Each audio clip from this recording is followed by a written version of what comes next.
ভারতের আদানি গ্রুপের সঙ্গে বিদ্যুৎ কেনার চুক্তিতে একাধিক অনিয়ম ও স্বার্থবিরোধী শর্ত উঠে এসেছে। করমুক্ত আমদানি নীতি, কয়লার বাড়তি দর, বিলম্বে বিল পরিশোধে অতিরিক্ত সুদ আরোপ সহ চুক্তিতে বাংলাদেশের স্বার্থ উপেক্ষিত হয়েছে বলে অভিযোগ উঠেছে। 2017 সালের নভেম্বরে আদানি পাওয়ার লিমিটেডের ঝাড়খণ্ড পাওয়ার প্ল্যান্ট থেকে 25 বছরের জন্য 1600 মেগাওয়াট বিদ্যুৎ আমদানির চুক্তি করে বাংলাদেশ বিদ্যুৎ উন্নয়ন বোর্ড। এই প্ল্যান্টটিকে ভারত সরকার 2019 সালে বিশেষ অর্থনৈতিক অঞ্চল হিসেবে কর মুক্ত সুবিধা দেয়।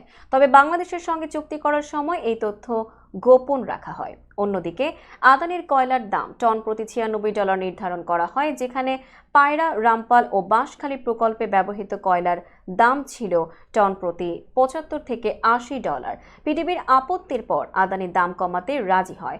শুল্ক গোয়েন্দা অধিদপ্তরের তথ্য অনুযায়ী চাঁপাইনবাবগঞ্জের রহনপুর দিয়ে আদানির বিদ্যুৎ বাংলাদেশে আসলেও এটি কোনো শুল্ক স্টেশন নয়।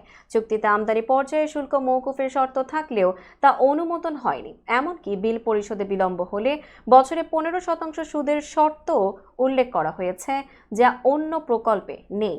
কনজিউমার অ্যাসোসিয়েশন অব বাংলাদেশের জ্বালানি উপদেষ্টা ডক্টর শামসুল আলম অভিযোগ করেন, পিডিবি জাতীয় স্বার্থ সুরক্ষায় ব্যর্থ হয়েছে।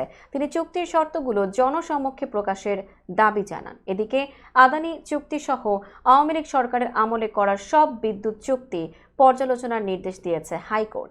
আগামী 3 মাসের মধ্যে প্রতিবেদন জমা দেওয়ার আদেশ দিয়েছেন বিচারপতি ফারাহ মাহবুব ও দেবাশিস রায়ের বেঞ্চ।